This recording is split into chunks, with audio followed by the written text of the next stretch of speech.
돌아오리로다. 아멘.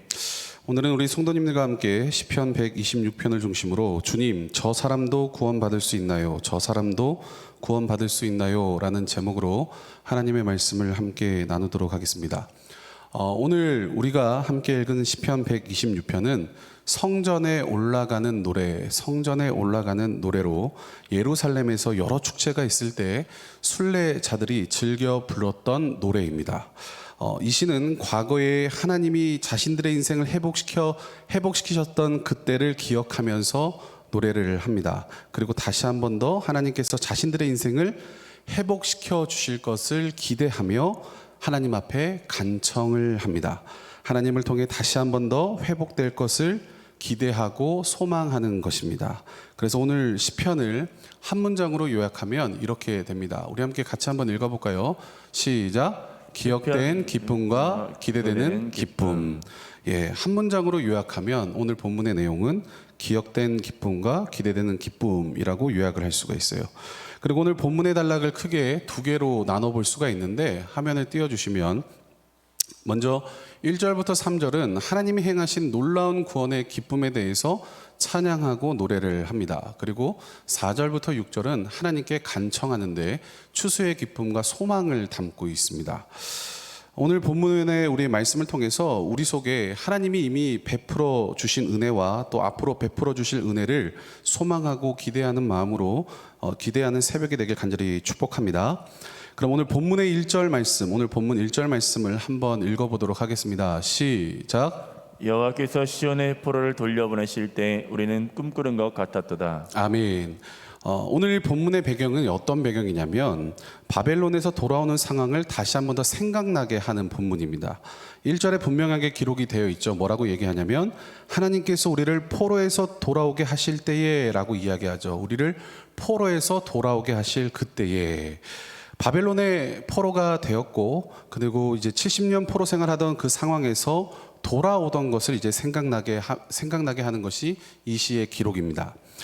사랑하는 성도 여러분, 우리가 한번 생각을 해볼게요. 어떤 거냐면 바벨론 포로에서 돌아올 때 이들의 느낌은 어땠을까? 어떠한 느낌으로 그들이 바벨론 포로 70년 생활을 하고 돌아올 때 그들의 마음은 어땠을까? 오늘 표현해 보면 아주 정확하게 표현을 하고 있습니다. 어떻게 얘기하냐면 그 전날까지 노예였는데 하루아침에 내가 자유를 얻은 거예요. 이건 도저히 생각도 못했거든. 내가 이걸 얻을 거다, 내가 자유를 얻을 거다라는 것을 생각도 못했고 다시 고향으로 돌아갈 거다 꿈도 꾸지 못했는데 어느 날 자고 일어났는데 문이 활짝 열린 것입니다. 이들의 해방된 기쁨과 마음이 어땠는가? 우리 본문 2절을 한번 읽어보겠습니다. 시작. 그때 우리 입에는 웃음이 가득하고 우리 혀에는 찬양이 찼었도다. 그때 문나라 가운데에서 말하기를 여호와께서 그들을 위하여 큰 일을 행하셨다 하였도다. 아멘. 여기 보면 그들의 마음을 좀 볼 수가 있어요. 포로에서 자유를 얻은 그들의 마음을 얘기하는데 여기 보면 우리 입에는 웃음이 가득하고 우리 혀에는 찬양이 찼었도다. 마치 우리가 좋은 일이 있거나 기쁜 일이 있을 때 그 사람이 말하지 않아도, 그 사람이 굳이 말하지 않아도 그 사람의 입과 혀가 이야기를 하고 있지 않습니까? 어떻습니까? 입은 싱글벙글 막 웃음이 떠나지 않을 것입니다. 기쁜 일과 좋은 일이 있을 때. 그리고 입술에는 노래가 흥얼거릴 것입니다. 지금 이스라엘 백성들이 그렇다라는 거예요. 심지어 이스라엘을 조롱하고 무시했던 주변 나라들조차도 그들이 말하길 뭐라고 얘기합니까? 본문 2절을 다시 보면 여호와께서 그들을 위하여 큰 일을 행하셨다.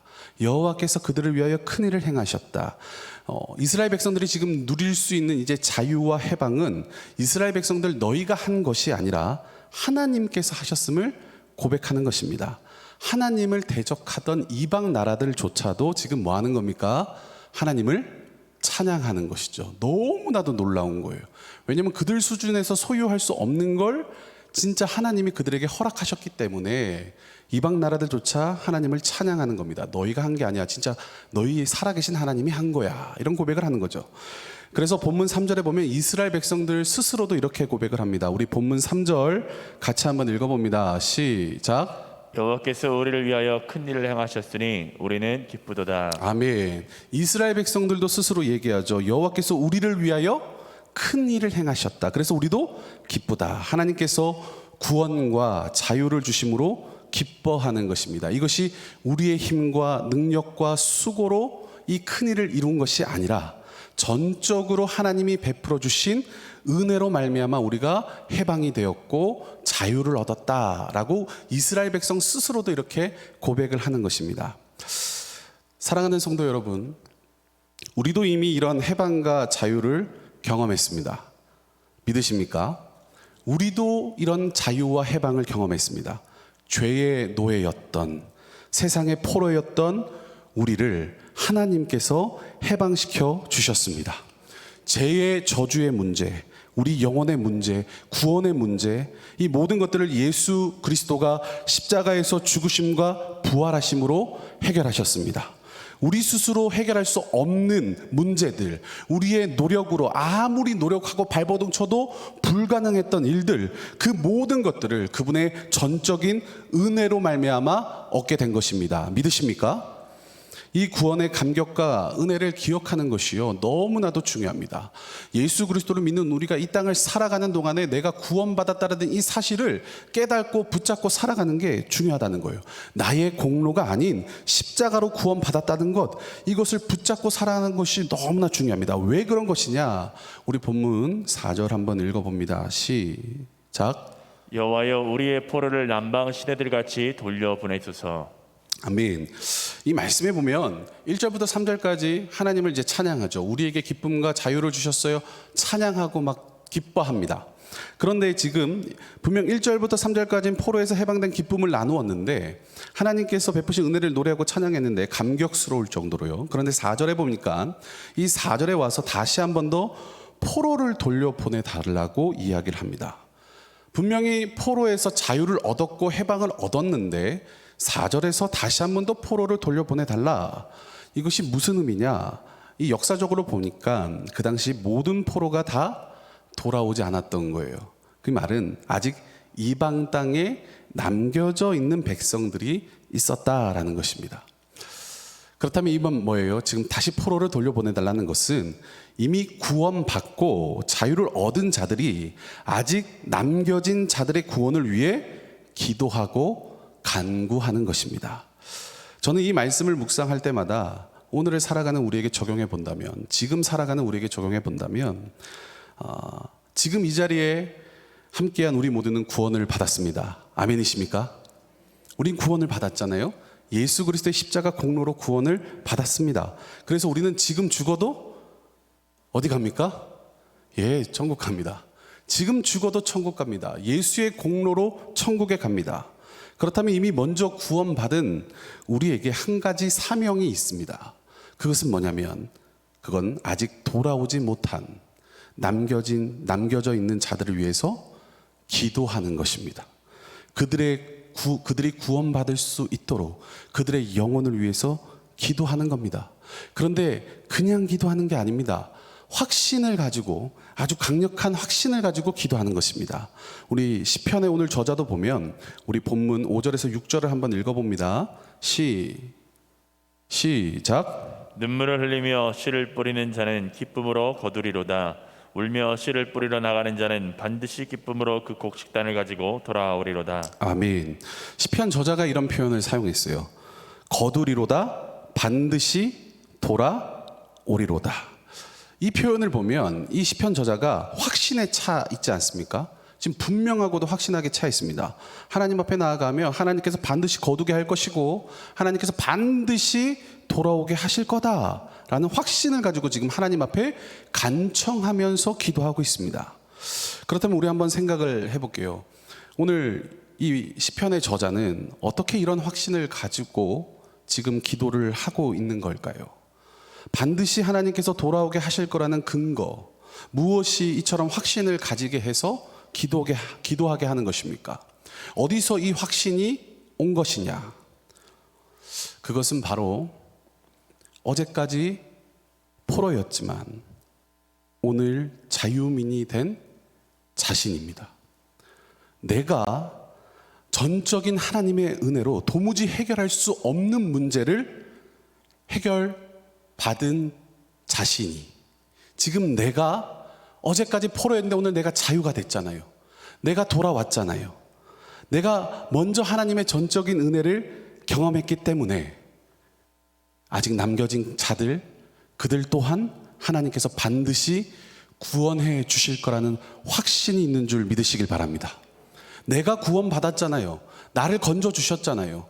내가 포로에서 이제 자유로 하나님께서 이끌어 주셨잖아요. 내가 이미 경험하지 않았습니까? 그 자유를. 그렇다면 반드시 나를 구원해 주신 이가 남겨진 그들 또한 구원해 주실 거라는 겁니다. 그렇다면 사랑하는 성도 여러분, 이 새벽에 이 말씀을 통해서 우리도 확신을 갖길 소망합니다. 그것이 뭐냐면, 우리 가정에 아직 남겨진 자들이 한두 명씩은 있지 않습니까? 믿음이 연약한 자들, 아예 믿지 않는 불신자들이 아마 우리 성도님들 가정에 한두 명은 적어도 있을 것입니다. 아직 세상에 포로된 자들, 죄의 문제를 해결을 받지 못한 자들이 있습니다. 그것이 나의 사랑하는 남편일 수 있고 아내일 수도 있고요, 나의 자녀일 수 있고 부모님일 수도 있습니다. 아니면 내가 오랫동안 구원을 놓고 기도하고 있는 사랑하는 사람일 수도 있습니다. 그렇게 영혼 구원을 놓고 믿음을 놓고 기도하지만 눈앞에 보여지는 상황과 현실 앞에서 확신이 들지 않을 때가 있죠. 그래서 기도하다가 멈출 때가 있고요, 아니면 기도는 하지만 하나님의 일하실 거라는 기대감은 상실한 채 마음 한구석에 이런 생각이 들지 않습니까? 주님, 저 인간이 예수를 믿을 수 있을까? 주님, 저 사람이 돌아올 수 있을까요? 주님, 저 사람이 정말 구원은 받을 수 있을까요? 이런 마음이 생긴다, 이겁니다. 그런데 우리 사랑하는 성도 여러분, 기억하시길 바랍니다. 주님은 나 같은 죄인도 구원하셨습니다. 주님은 구원받을 자격이 전혀 없는 나도 사랑하사 구원하셨습니다. 자녀 삼으셨습니다. 믿으십니까? 그렇다면 남겨진 사랑하는 영혼들 또한 주님께서는 능히 구원하실 수 있습니다. 지금 나 같은 죄인도 하나님이 자녀 백성 삼으셨잖아요. 하물며 능히 남겨져 있는 그들 또한 나도 하나님 자녀 백성 삼으셨는데 그들 또한 주님은 능히 삼으실 수 있다라는 겁니다. 그래서 시편 저자는 분명히 하나님의 역사를 기대하며 지금 하나님 앞에 간청하며 기도하는 거예요. 어떤 하나님의 역사냐? 본문 4절을 다시 한 번 더 읽어볼게요. 본문 4절입니다. 시작. 여호와여, 우리의 포로를 남방 시내들 같이 돌려보내소서. 아멘. 여기서 남방 시내들 같이 돌려보내소서라고 할 때, 여기 남방 시내라는 것은 유다 남쪽에 있는 네게부 광야를 얘기합니다. 네게부 광야. 이곳은요, 이스라엘에서 가장 건조한 지역이고요, 땅이 쩍쩍 갈라지는 어떤 죽음의 땅, 생명이 살 수 없는 곳이에요. 그런데 이스라엘에 건기와 우기가 있지 않습니까? 우기 때 갑자기 폭우가 쏟아지면 갈라졌던 땅이 뭐가 되는 줄 아십니까? 강이 되기 시작합니다. 죽음과 같은, 죽음밖에 없던 그 땅에 거대한 강줄기가 생기기 시작하는 거예요. 그리고 그 강줄기가 쩍쩍 갈라져 있는 그 땅을 뒤덮어버리고 그 땅에 생명이 싹트게 합니다. 이것이 뭡니까? 하나님의 구원의 역사가 이런 거라는 거예요. 하나님이 역사하시면 어떠한 상태의 땅이라도 살아나고 구원받게 되는 걸 믿으시길 바랍니다. 그 사람이 어떠한 상태에 놓였다 할지라도, 그 마음이 어떠하다 할지라도, 강팍하다 할지라도 하나님이 역사하시면 강이 되는 거예요. 하나님이 역사하시면 강줄기가 되는 거예요. 그럼 생명이 살아나는 것입니다. 그러므로 사랑하는 성도 여러분, 우리 안에 영혼 구원을 놓고 기도할 때 이런 하나님의 역사를 꿈꾸며 기도하는 우리 모두가 되길 축원합니다.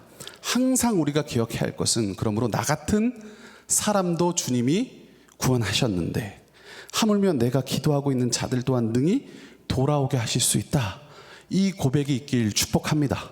그러므로 주님을 처음 만난 그 구원의 기쁨과 감격이 식어지지 않고요, 말씀과 기도의 자리를 통해서 날마다 새롭게 살아나는 은혜가 있길 간절히 소망합니다. 말씀을 마무리합니다. 가정마다 영적 싸움이 치열하게 일어나는 장소가 있을 것입니다. 그곳이 TV가 있는 거실일 수도 있고요, 안방일 수도 있고 자녀의 방일 수도 있습니다. 저희 가정은 식탁에서 영적 싸움이 치열합니다. 먹이려는 자와 먹지 않으려는 자, 그리고 더 먹으려는 자의 싸움이 있습니다. 며칠 전에 식탁에서 식사를 하는데 식기도를 하잖아요. 예전에는 6살 난 아들이 자기가 먼저 막 식사 기도를 하겠다고 막 자원을 했습니다. 그래서 식사 기도할 때 우리 가정은 평안할지어다. 악한 영은 떠나가라. 사탄 마귀는 떠나가라. 명령하고 선포하면서 열정적으로 기도했습니다. 그럴 때마다 아빠는 아빠의 식탐이 떠나가라고 외치는 것 같아서 마음 한구석이 불편했지만 열정적으로 기도하는 그 아들의 모습을 볼 때마다 보기가 너무 좋았습니다. 그런데 요즘 컸다고 기도를 하기 싫어합니다. 아니면 억지로 겨우겨우 시켜서 기도를 합니다. 그럴 때마다 엄마 아빠의 잔소리가 시작이 됩니다. 그러다 며칠 전부터는 잔소리 하지 말고 차라리 축복을 해주자 해서 축복을 해주는데 아들 머리에 손을 얹고 식기도를 안 한다고 하면 머리에 손을 얹고 이렇게 기도합니다. 나를 만나주신 하나님을 사랑하는 아들도 만나게 해 주시옵소서. 내가 알게 된 주님을 아들도 알게 해 주시옵소서. 내가 사랑하는 주님을 아들도 사랑하게 해 주시옵소서. 나 같은 죄인을 구원하신 것처럼 우리 아들도 구원해 주시옵소서. 이렇게 기도할 때 엄마는 잘 모르겠지만 아빠와 아들과의 관계는 급속도로 좋아지더라고요. 사랑하는 성도 여러분, 내 주변에 놀라운 하나님의 구원이 필요한 사람들이 있지 않습니까? 이 새벽에 그들을 위해서 우리가 기도하길 소망합니다. 축복의 언어로 그 영혼을 우리가 기도해 주길 원합니다. 나 같은 사람도 주님 만나 주셨는데, 주의 백성 삼아 주셨는데, 이 새벽 내가 기도하는 사람들도 주님은 능히 만나 주실 줄 믿습니다. 이 확신 가지고 기도하기를 축복합니다. 또 777 전도가 지금 진행 중에 있습니다. 이것이 프로그램을 위한 프로그램으로 끝나는 것이 아니라 정말 이번 기회에 내 주변의 가족들과 사랑하는 사람들에게 복음을 전할 수 있는 귀한 통로가 되길 우리가 함께 기도하길 원합니다. 또한 기도하며 끝까지 영혼 구원을 위해 달려가는 우리 모든 한밭절교회 성도님들 되시길 간절히 축원합니다. 이 시간 같이 함께 기도하겠습니다.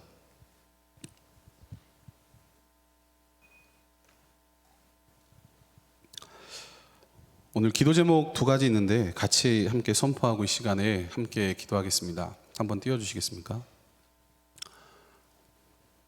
함께 같이 한번 읽고 함께 기도하겠습니다. 시작. 주님, 나 같은 사람을 자녀 삼아 주심에 감사합니다. 구원의 감격이 식어지지 않게 하시고 주님을 더욱 사랑하는 주의 자녀가 되게 하소서. 항상 기억할 것은 나 같은 죄인을 살리신 하나님의 은혜를 기억하며 누리는 매일의 삶이 되게 하소서. 겸손하게 하시고 내 삶의 십자가가 작아지지 않게 하소서. 주님, 나의 영혼 구원의 기도가 멈춰지지 않게 하소서. 아직 세상에 포로돼 남겨진 자들을 위해 기도하게 하소서. 그들을 속히 구원하여 주시고 회복시켜 주소서.